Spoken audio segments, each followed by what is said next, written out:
And good morning, everybody. Today we're going to be doing a very brief introduction to imperialism. This document is for the entire 10th grade world history class. So first we're just going to talk about what is imperialism. And one important thing when you talk about any of these beliefs or these practices is to try to avoid judgment at first. I'm just going to say right now, this is a historical fact that every culture, every group of people, at one time or another have tried to bring imperialism about. It was not just the Europeans and Americans who did this. Every culture in history, when they become unified, wants to expand and exert influence over other people. That is just a fact. You can look it up. So basically imperialism is nationalism, but it's supercharged. We've talked about nationalism. Nationalism basically is, ism is a belief, and nation. So it's a belief that your nation is good and a desire for a strong nation. Imperialism means that and there are pros and cons, let me go back. There are pros and cons to nationalism that we've discussed. It brings about a sense of community, a sense of being able to do things as a nation, as a group of people. There are some who do not believe that nations are a good structure, and that's a fine opinion to hold. There are people who for practical reasons believe that you have to have a society, and the best way to do it is to form a nation, which means a set piece of geography has basically set political beliefs, a set economic system, and a culture that pervades throughout that nation, that group of people. Now, imperialism, I said, is nationalism supercharged, and it's a belief that your nation is so good, it should have control of other nations. Your sphere of influence should increase, whether it's an economic sphere of influence, a political sphere of influence, or a cultural sphere of influence. The idea is that your nation is so good, and it makes your nation stronger.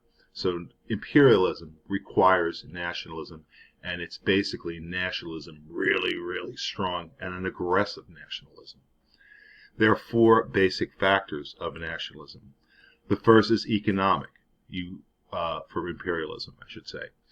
Imperialism is good for your empire because it increases raw materials and it gives you a market for finished products that you make and then you can sell, and you control the markets as a foreign power. Political, it increases the power of your nation. You can do more because you have more resources. You become a big dog. And if you see a nation that's a rival, remember, nations are rivals. They're in competition with each other. Yes, they can have good terms with each other, but they're still competitive. They want their country to do well. So if one nation starts grabbing territories and increases their sphere of influence, other nations want to do the same thing, which led to scrambles in Africa, in the Middle East, and in Asia for these underdeveloped countries. There's a cultural idea, the idea that your culture is superior to another culture. Your technology is better. Your way of life is better. Your political systems are better. Your justice system is better. These are all cultural things. The problem with imperialism is, and it's okay to have a belief that your culture is good, and maybe you can make an argument that your culture might have some better aspects than others. I think you can make an aspect, as an example, when cannibalism was stopped, usually by foreign powers coming in, that was a human improvement. Some people would disagree with me. They're free to do so. That's an opinion, how you can look at culture and say, we have a culture here that basically we kill people and eat them. Now, people can justify eating people, and they did. But I think that for our modern society, we would say that's probably not an idea we want to go back to. To say it's superior is a different thing, but you can understand why people might say it. Again, try to look at history non-judgmentally and take your values in 2020 and apply it to 1517.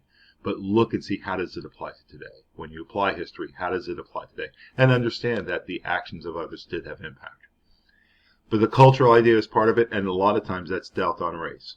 Racism often played a part in imperialism. The idea that your race is superior to the group of people you're taking over. And again, in the case that we're talking about in modern history, it was basically white Europeans and white Americans putting their will on people of color throughout the world.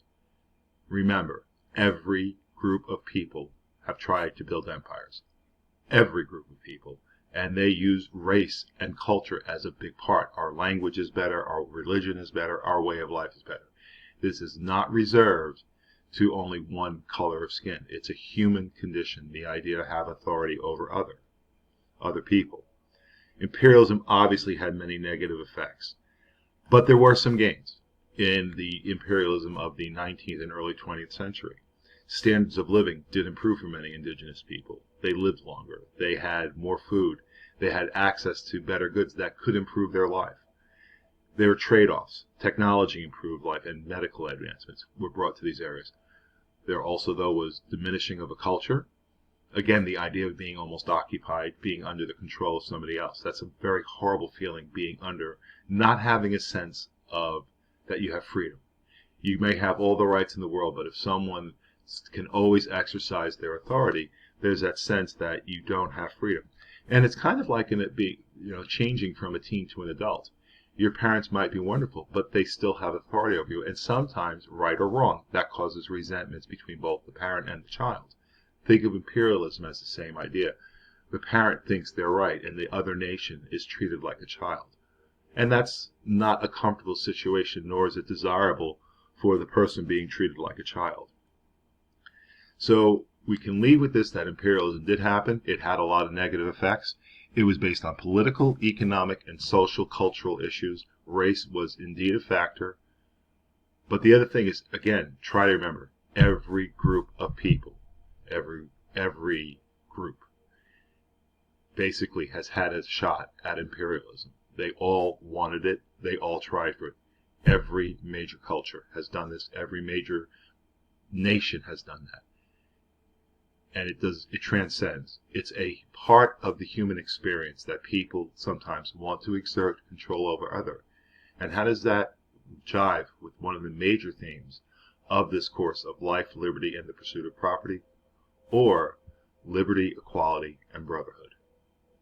History sometimes doesn't match well with the ideals that we have as people. That's all for today. Have a great day.